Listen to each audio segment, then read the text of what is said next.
Ok, pessoal. Em uma hora da história, né? Do livro Deve Ser Brincadeira, Seu Feio.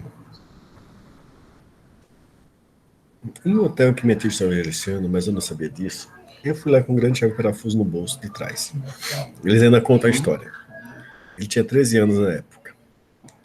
Eu era pequeno, então qualquer chave parafuso parecia grande no meu bolso de trás. Eu fui até o rádio, tá? E tentei consertá-lo. Eu não sabia nada, mas havia um faz-tudo no hotel. E nem ele, nem eu demos por falta de um botão no Real Status para aumentar o volume. Por isso o eixo não girava. O faz-tudo saiu, limou qualquer coisa e consertou o rádio. O outro rádio que tentei consertar realmente não funcionava. Foi fácil, não sabe ligar direito. À medida que vocês ficavam mais complicados, eu me tornava cada vez melhor e mais minucioso. Eu mesmo comprei um miliamperímetro em Nova York e transformei em um voltímetro que tinha diferentes escalas usando medidas certas, que eu calculava de fios de cobre e muitos fios, muito finos. Não era muito preciso, mas era bom bastante para se dizer que eu estava ou não no ponto certo em diferentes conexões do aparelho de rádio. O principal motivo pelo qual as pessoas me contratavam era a depressão. Isso é uma história 13 anos, eles devia estar na década de 30, né? Eles não tinham dinheiro para mandar seus rádios para o concerto. E eu ouvi falar desse menino que faria o concerto mais barato. Assim, eu subia em telhados para consertar antenas e todo tipo de coisa. Eu tive uma série de tarefas cada vez mais difíceis. Por fim, peguei um trabalho para converter um aparelho de corrente direta em corrente alternada. Foi muito difícil evitar o chiado do sistema. E eu não montei muito certo. Devia ter pego aquele trabalho. Não, eu não deveria ter pego aquele trabalho, mas eu não sabia. Um trabalho foi realmente sensacional. À época, eu estava trabalhando para um tipógrafo, um homem que conhecia e sabia que eu estava tentando conseguir trabalho para consertar rádios. E mandou uma pessoa na tipografia para buscar-me. O cara é obviamente pobre, seu carro está todo despencando. E vamos à sua casa que fica em uma parte barata da cidade. No caminho eu digo, qual o problema com o rádio? Ele disse, quando eu ligo, ele faz um barulho. Depois o barulho para e tudo fica bem. Mas eu não gosto do barulho.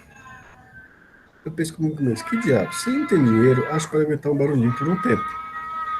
O tempo no caminho para sua casa, ele ficar falando coisas como, você sabe se conhece rádio? Como você conhece rádios? Você é apenas um garotinho. Ele vai o caminho todo pondo para baixo. E eu pensando, qual o problema com ele? O rádio só faz um barulhinho. Mas quando chegamos lá, e eu fui até o rádio, liguei, barulhinho, meu Deus, deve ser que o pobre homem não suporta barulho. A coisa começou a rugir e tremer. Bum, bum, bum, bum, bum. Uma enorme quantidade de barulho. Então ele parou e começou a tocar direito. Comecei a pensar, como isso acontece? Comecei a andar de um lado para o outro pensando. Descobri que uma das formas que isso poderia acontecer seria se os tubos estarem esquentando na ordem errada, ou seja, o amplificador está todo quente mas os tubos estarem prontos sem nada para alimentá-los. Houve um retrocircuito alimentando-os ou algo errado na parte inicial, a parte de frequência do rádio. E assim está fazendo a posição de barulho e captando alguma coisa. E quando o circuito de rádio finalmente sintoniza, as voltagens das válvulas se ajustam e tudo fica bem. Então o cara diz: O que você está fazendo? Você vem consertar o rádio, mas só fica andando de um lado para o outro. E eu digo: Estou pensando. E ele diz para mim mesmo: Tudo bem, tira os tubos e reverte completamente a ordem no aparelho. Muitos aparelhos de rádio naquele dia usavam o mesmo estudo em diferentes lugares. Acho que era 212 ou 212A. Daí mudei o substituto de lugar e o rádio quieto como um cordeiro. E espero até que sempre funciona perfeitamente sem nenhum barulho. Quando uma pessoa foi negativa em relação a você e você faz algo assim, geralmente ela muda completamente para compensar você. Ele me conseguiu os trabalhos e dizia a todo mundo que gênio incrível que eu era. Dizendo, ele conserta rádios pensando. Toda essa ideia de pensar para consertar um rádio. Um garotinho para e pensa e descobre como fazê-lo. Ele nunca pensou ser possível. Circuito de rádios era muito mais simples de entender naquela época, porque tudo ficava morto quando se abria o aparelho. Depois que você separava o aparelho, era um grande problema achar os parafusos certos. Você podia ver aqui, tinha um resistor, ali um condensador, isso, aqui, isso, aquilo ali. Eles eram tubos todos rotulados. Se estivesse pingando cera do condensador, ele estava muito quente. Você podia dizer que o condensador estava queimado. Se estivesse carvão dos resistores, você sabia onde estava o problema. Ou, se você não soubesse qual era o problema, ao olhar, era só testá-lo com o seu voltímetro e ver qual a voltagem estava passando. A voltagem das válvulas era sempre cerca de 1,5 a 2 volts. As voltagens das placas eram de 100 a 200 corrente direta. Então, para mim, não era difícil consertar o rádio, sabendo o que estava acontecendo dentro dele, percebendo que algo não estava funcionando direito e consertando o que não funcionava. Às vezes levava um tempo. Ele levou que Eu lembro de um caso particular que levou uma tarde inteira para descobrir o resistor queimado que não estava aparente. Esse caso específico foi com uma amiga minha da minha mãe. Então tinha tempo, não tinha ninguém atrás de mim dizendo: "O que você está fazendo?" Ao contrário do que estavam dizendo: "Você quer um pouco de leite ou um pedaço de bolo?" Finalmente eu conheci. Eu consertei, porque ainda tenho persistência. Uma vez que começa um quebra-cabeça, eu não consigo parar. Se a amigo meu tivesse dito, não se importe, é muito trabalho, eu teria me enchido, pois eu não queria acabar com aquela coisa. Uma vez que eu tinha ido tão longe, eu tenho de continuar a procurar qual o problema final. É uma tendência a quebra-cabeça. É o que me faz querer decifrar hieróglifos maias, tentar abrir cofres. Eu me lembro do segundo grau, primeiro ano, um sujeito veio para mim com um enigma de geometria. Algo que tivesse dado a sua turma mais avançada de matemática. Eu não consegui parar até descobrir tudo. Levava 15 20 minutos. Mas durante o dia, outras pessoas vinham a mim com o mesmo problema e eu resolvia em questão de segundos para eles. Então, para uma pessoa levava 20 minutos para fazer o trabalho, enquanto havia 4 outros que me achavam um super gênio. Assim eu adquiria uma reputação imaginária. Durante o segundo grau, todos os inimigos conhecidos pelo homem devem ter sido apresentados. Toda maldita louca charada que as pessoas inventavam. Assim, quando fui para a noite, havia um baile, e um dos alunos levou a sua namorada. Ele conhecia a porção de charadas. Ele estava dizendo que eu era muito bom nisso. Então, durante o baile, ela vai até mim disse que você é esperto. Então, aí vai uma para você. O homem tem 8 feixes de madeiras. Ela começa a contar cada um em 3 partes. Ele começa a cortar cada um em 3 partes. O que eu já ouvi havido essa. Ela foi embora e voltou com outra. Eu já conhecia também. Esse negócio durou um certo tempo. E finalmente, perto do fim do bar, ela veio olhando como se fosse me pegar dessa vez e disse: "Uma mãe e uma filha estão viajando para a Europa." A filha pegou besta bubônica. Ela desmoronou. Havia muito poucas pistas para as respostas daquela charada. Era longa história sobre como a mãe e a filha param em um hotel, ficam quase separadas. No dia seguinte, a mãe vai quarta-feira, onde não tem ninguém lá. Tem outra pessoa lá e diz: "Onde está minha filha?" E o vídeo disse: "Que filha?" Só tem registrado o nome da mãe e tal coisa e tal coisa. E é um grande mistério sobre o que aconteceu. A resposta: a filha pegou besta bubônica, que o outro não querendo ter de fechar rápido a filha, limpa o quarto e apaga todas as evidências que ela tem estado lá. É uma longa narrativa, mas eu tive que ouvi-la. Então, quando a menina começou, "Mamãe e eu fiz viajando para a Europa", eu sabia que ele começava daquela forma, dei um chute e acertei. Situações da vida. Né? Agora vamos ver um pouquinho de código, né? Deixa eu fechar aqui, ver se consigo fechar o Xfig. Tranquilo.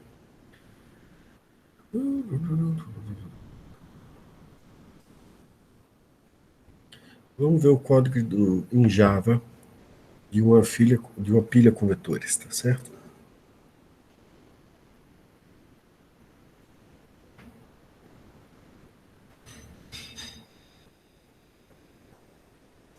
Esse texto que o senhor acabou de falar tem a ver com a questão que você vai fazer aí?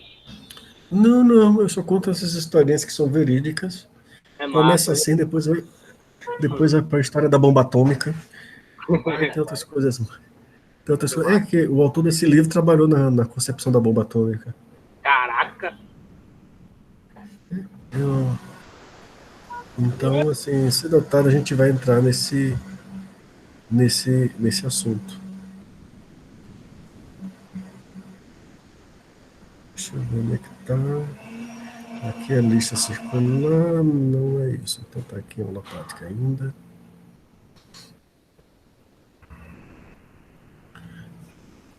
A stack. Você usa qual IDE para programar em Java? Aí no teu livro. Às vezes eu uso o Eclipse, às vezes eu uso o Sublime. Depende do que da tarefa. Como é só para mostrar, o IDE do Eclipse ele é muito pesado. Eu prefiro aqui então o Sublime. Tá? Esse código aqui, tá bom? Java Util Iterator, tá? A gente vai ver o que é isso, e isso aqui é uma exceção de que não tem elementos, para fazer a exceção de que quando meu array está vazio, tá bom?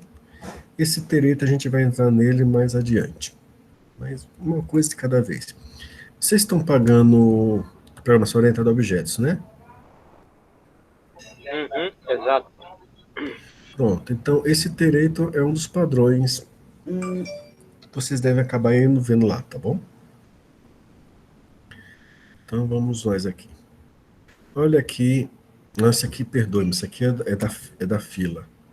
Eu tenho que abrir o da pilha.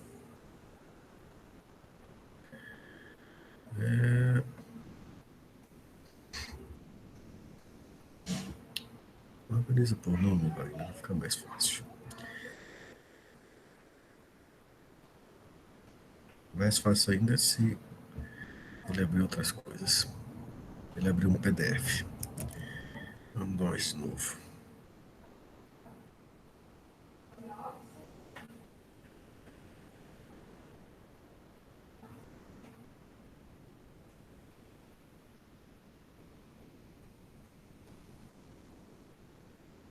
Aqui está, stack a pilha. Ok, mas o começo é igual. Não tem, vai ter import do iterador, import no such exception, tá? E olha só aqui. A primeira coisa que eu vou mostrar que talvez vocês não sejam acostumadas é esse item aqui entre os símbolos de menor e maior, tá certo? Então, public class besides array stack implements iterable item. Mas tem esse item aqui que eu acho que vocês não viram ainda em Java, né? A gente não viu ainda não, professor. Tá certo. Pronto. Então vamos ver como é que isso aqui funciona. Isso aqui é o seguinte. Isso aqui é para dizer para o Java que na hora que ele compilar, essa biblioteca pode ser usada com mais de um tipo de dado diferente. E como eu não sei que tipo é esse, eu vou dizer que, olha, eu não sei que tipo é esse, mas eu vou chamar ele de item aqui, e na hora que você tiver o new, você vai saber que tipo ele é, porque eu vou informar lá, certo? É o que acontece quando vocês usam, por exemplo, um array list, você especifica um tipo de dado dele. Você lembra que vocês botam esse símbolo? Então, para você fazer o seu próprio container genérico, você tem que dizer, olha, eu não sei qual é o tipo, mas temporariamente eu vou usar isso aqui. Quando isso for compilado para minha aplicação final, aí no uso você vai descobrir o tipo, você faz a compilação correta desse código aqui. Então, no primeiro momento, ele vai dar uma compilada e vai instanciar mesmo quando ele pegar a função que utiliza esse código, tá certo? Então, esse item é para dizer um tipo de dado que eu vou informar depois. E eu estou usando ele aqui, olha. Eu não sei qual é o tipo de dado, mas quando eu informar, eu vou ter um vetor desse tipo aqui chamado A. Estão vendo? Uhum. Entendeu? Alguém está com alguma dúvida dessa situação? Está começando a entender aqui. Ok? Então eu vou ter um N que vai ser o número de elementos na pilha. Então eu vou começar minha pilha de vetores, que vai ser redimensiona, e aí eu tenho que inicializar, eu vou ter que criar um vetor. Só que eu não sei que tipo de dado é esse. Então como é que eu dou um new nisso? A alternativa é dar um new usando a classe Object. Vocês se lembram que a classe Object é a mãe de todas as classes. Então, vocês podem dar um new usando como se fosse um objeto dessa classe. E quando você fizer a atribuição, aí você vai ter a questão da herança atuando e polimorfismo, e aí ele vai saber que tipo é. E vai se adaptar. Tá bom? Tranquilos? Uhum. Ok. Deixa eu pedir para alguém pegar aqui o almoço que chegou. Eliane, Marcelo? Oi. O almoço. Vamos voltar para cá. A minha função está vazia, ela é mais simples que o pseudocódigos, retorna n em comparação com igual a zero. Tá bom? Tamanho da pilha, retorna n. E a redimensionamento, que a gente viu. Se tiver algum problema, é só me dar um toque, abrir o microfone. A gente interrompe e explica de novo, viu, gente? Então vamos lá, redimensiona. Esse acerte, ele não. Vocês já viram o comando acerte? A Não, palavra-chave. A palavra-chave acerte, você passa um flag para a máquina virtual ou para a compilação, menos, e aí significa dizer que esse código vai ser colocado lá. E que código é esse? É um teste, tá vendo aqui? Capacity maior ou igual que n. Então, ele vai testar, assim que entrar na função, se isso é verdade. Se não for verdade, ele vai interromper o código e dar um erro aqui. Então, para que a gente usa isso? Para debugar o nosso código. Por quê? Uma vez que eu tiro esse flag da máquina virtual, esse código não é inserido no código final que é mandado para o cliente. Então, isso aqui são testes para validar situações que podem gerar erro. Se eu redimensionar meu vetor para um tamanho menor que o número de elementos dele, essa função vai dar um erro. Eu não posso permitir que isso aconteça. Então, eu tenho aqui esse teste para eu testar na minha aplicação final, e quando eu for mandar para o cliente, eu tiro o flag do compilador, e esse código não vai ser mais inserido no código final. O compilador vai saber que não precisa fazer esse código, e vai fazer o resto dos códigos, que são essas linhas abaixo. Tá certo? O acerte só funciona ou para a instrução logo à frente dele, ou para o bloco que ele começa. Bom? Entendido? Então, instrução para teste. Então, aqui no resize, ele cria um novo vetor, do nova capacidade. Como eu não sei o tipo de dado, eu estou usando o object para criar. Aí, para int igual a 0 e menor que n mais, temp i recebe conteúdo de AI. E no fim, a recebe temp. E aí eu substituo os dois vetores. Certo? O vetor A. Tranquilo, redimensiona. é meio confuso, professor. Então me explica aí, como é que tá o confuso aí? A linha 76, você entendeu? Não. Pronto. Eu não vou redimensionar, criar um novo vetor com a nova capacidade. Uhum. Então eu faço isso nessa linha. Crio um vetor que eu chamei de temp, tá? E ele é um vetor com a nova capacidade, certo? Certo. Como eu não sei o tipo de dado que eu estou trabalhando, eu estou usando a classe object, que é a mãe de todas as classes. Ou seja, poderia ser uma string, poderia ser um double, né? Poderia ser qualquer coisa, e eu vou fazer o cast para esse item. Ele vai saber que item é esse quando eu for instanciar, certo? Ok.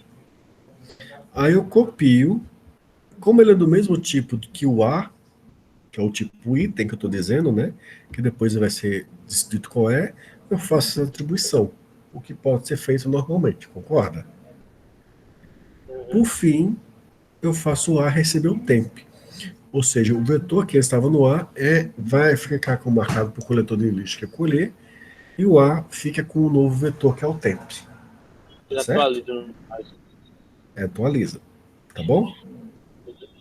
Ficou claro? Ficou. Mais alguém tem alguma dúvida? A gente volta aqui se precisar. Tranquilos? Vamos lá.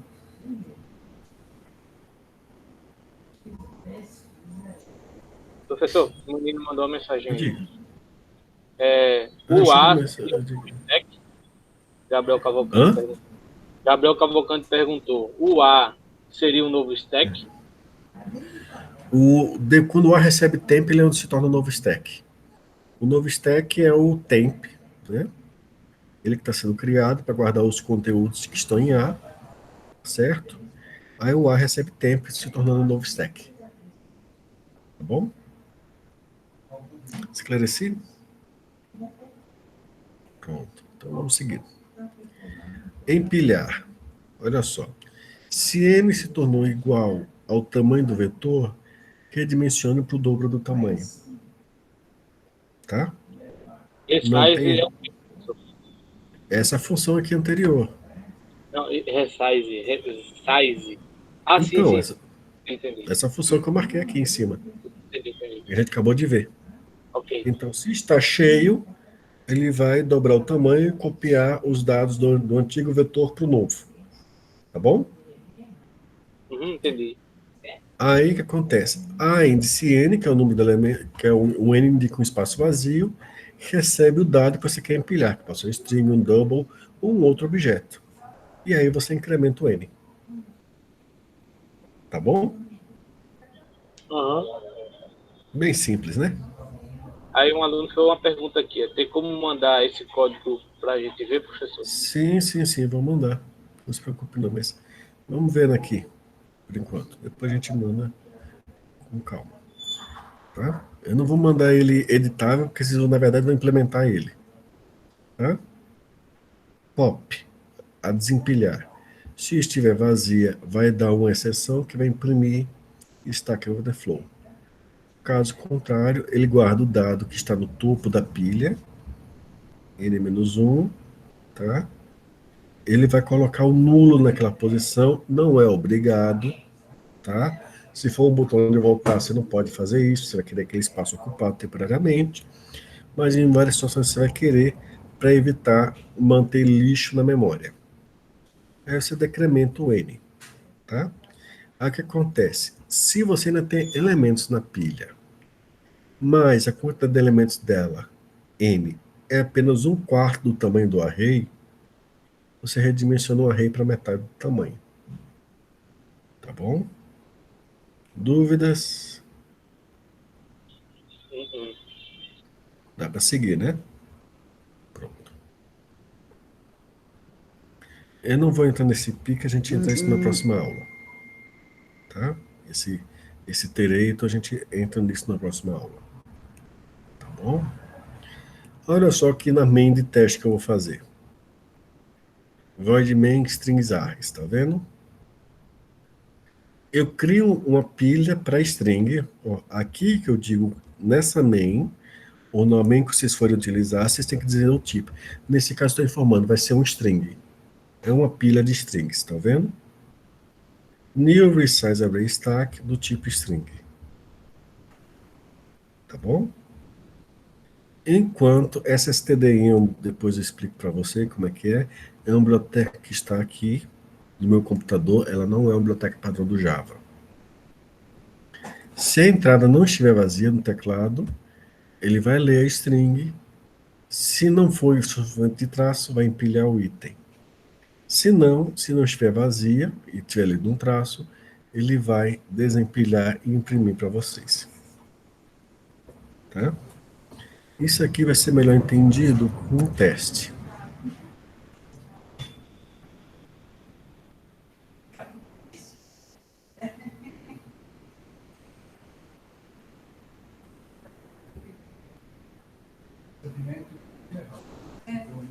Ok, pessoal. Vamos a alguns nomes aqui. Manganês está aqui, não é isso?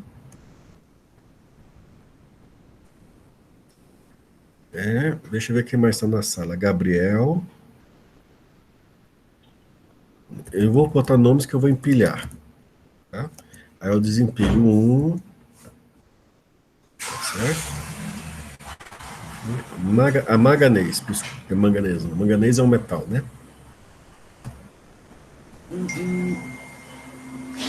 A cartaína, o tempo que eu escrevo aqui os nomes.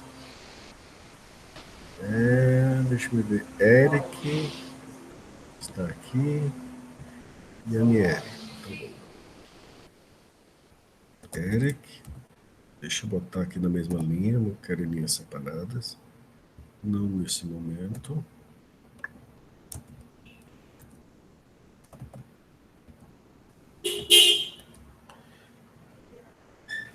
Aniele. Diga-me. Alguém escreveu alguma coisa no chat, né? Jean. Aí desempilha. Desempilha e desempilha. Agora, observe como as coisas funcionam na pilha. Tá? Deixa eu botar aqui mais alguns nomes. Pessoas. Bruno. Né? Tá aqui.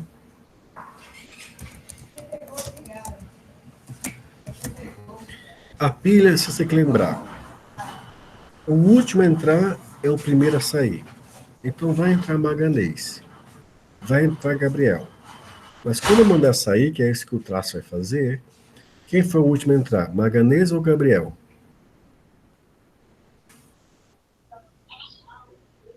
Gabriel. Então o nome dele que vai aparecer antes. Tá certo? E aí, quando eu for inserir mais nomes, Eric, Aniele e Jean, eles são inseridos depois de Magalhães. Aí quando eu mando sair, quem foi o último a entrar depois que eu cheguei, quando eu cheguei nesse traço aqui? Jean. Então Jean Jean. vai ser o primeiro a sair. Quando eu ler esse outro traço, vai ser Aniele e depois vai ser Eric. Estão vendo? Pronto. Então, deixa eu ir para aquela pasta.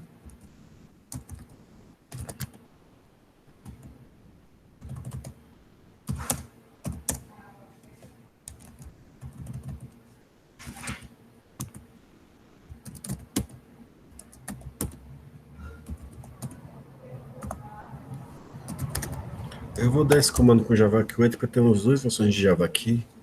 E JavaC sem o 8 aí é a versão 9 do Java. E às vezes dá um. Ele não achei ele tão. Com algumas coisas ele chia, né? Não aqui, mas algumas coisas ele chia. Resize array stack ponto Java.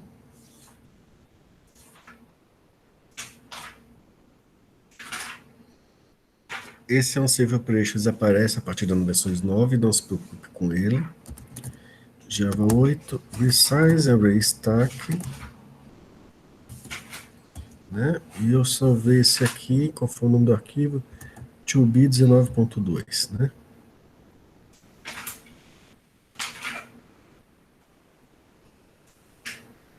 Então eu vou jogar isso como se fosse a entrada do teclado. 2b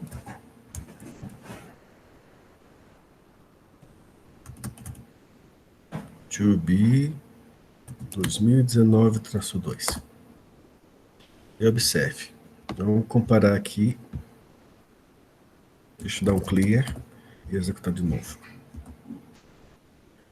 Observe como a pilha funcionou. Deixa eu botar aqui para baixo. Oxe, Magalhães ficou no último e Gabriel ficou primeiro. Porque aconteceu? Eu empilhei Magalhães, empilhei Gabriel e mandei desempilhar. Então, o dos dois que entrou por último foi Gabriel, não foi? Então ele sai primeiro. Aí o que acontece? Porque o traço daquela main faz ele desempilhar. O Eric entra, Aniele entra, Jean entra. Aí eu mando desempilhar com o traço. Quem entrou por último foi Jean. Vem outro traço. Quem entrou por último que está na pilha é Aniele. Vem outro traço. Quem entrou por último foi Eric. Aí entra Bruno. Aí quando eu mando desempilhar, sai o Bruno. Aí eu mando desempilhar de novo, sai o Magalhães. Tá certo? E ele ainda diz no final, sobrou 0 na pilha. Tá bom? Que a mente é esse teste, imprime no final quanto sobra na pilha. Estão vendo? Então, uma coisa da pilha é você ter calma na hora de debugar para saber se a coisa funcionou. Porque como ela, o último a entrar é o primeiro a sair, a saída não é necessariamente como você imagina. Por exemplo, eu tirei um traço ali. Olha só. Gabriel, Jean, Aniele, Eric, Bruno e Magalhães não saiu da pilha. Tanto é que está aqui. Um sobrou na pilha. Estão vendo?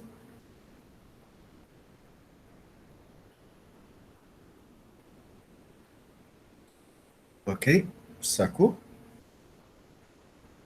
Então, eu posso até fazer com mais nomes, né? Lucas. Deixa eu tirar o manganês aqui. Para ele não ficar muito sozinho ali, né? Lucas. Irã. José. A Irã José, eu vou deixar botar os dois na pilha e só vou desempilhar um deles.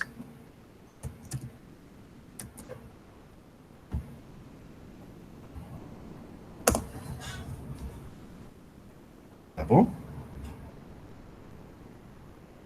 E olha que José saiu antes, porque ele entrou depois de Irã, e foi quando veio o comando desempilhar, tá certo? E o Irã é quem ficou na pilha. Tá bom? Ele sumiu, o Irã. Ele tá na pilha, tanto é que se eu botar aqui mais um tracinho, Ah, ó, ele tá lá. Era ele que tava na pilha sobrando. Tá bom? entendi. Aí o senhor Entendi. colocou um traço e ele apareceu, né? Por causa do traço que o senhor colocou, não foi? Exatamente. Porque olha aqui a estrutura da main. Ele vai ficar lendo do teclado. Se o item for diferente de traço, ele guarda na pilha. S.push. Tá bom? Ah, Se entendi. não, se não, então ele lê um traço. Se a Uhum. pilha não estiver vazia, ele então desempilha e imprime. Hum, Tá certo? E é. depois do while, ele imprime quantos elementos sobraram na pilha. Ah, entendi. Tá bom? Entenderam? Agora eu vou entrar no assunto que acho que poucos de vocês viram, né? Não um assunto, mas uma coisinha. Por exemplo, tá aqui essa instrução, ninguém me comentou desse sinal de menor aqui. Tá todo mundo acostumado com ele? Não. Ou é pronto. Isso quando você faz no terminal ou no prompt de comando do Windows, esse menor também tem lá, eu vou lhes dizer, é chamado de pipe. Tá? É uma das formas de comunicação entre processos que o sistema operacional provê para as pessoas, para nós programadores também. O que ele faz? Esse to be não é um arquivo TXT, Sim. né? Quando você bota esse pipe aqui, esse arquivo TXT é jogado como entrada de teclado, Para tá dentro do certo? código. Para dentro do código, né? Não é para dentro do código, para a aplicação. Para Então, a aplicar. aplicação, em vez de ler do teclado, vai ler esse arquivo como se fosse a entrada do teclado. Caraca. Então, eu peguei um arquivo e como se tivesse feito um cano desse arquivo para entrar no teclado. Por Hum, isso que o nome é pipe. Isso tem no Linux e tem no Windows. Da mesma forma, tá? Se eu botar essa seta para o outro lado, ou seja, em vez de símbolo menor fosse símbolo de maior, o que eu faria seria eu pegar o cano ligando a saída do programa, a saída de teclado, de tela dela, não a interface gráfica, mas a saída de tela dela, e jogaria para um arquivo. Tá certo? Por exemplo, no Linux tem um comando chamado cat. Tá? E o que é que o cat faz? Ele imprime o conteúdo de um arquivo. Tá vendo? Ele imprime o conteúdo do arquivo to be. Se eu fizer cat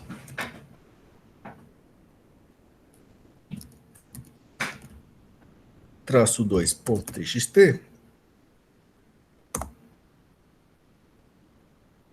o que que ele fez? Ele não imprimiu na tela, não foi? Esse sinal de maior fez ele imprimir no to be 2020-2.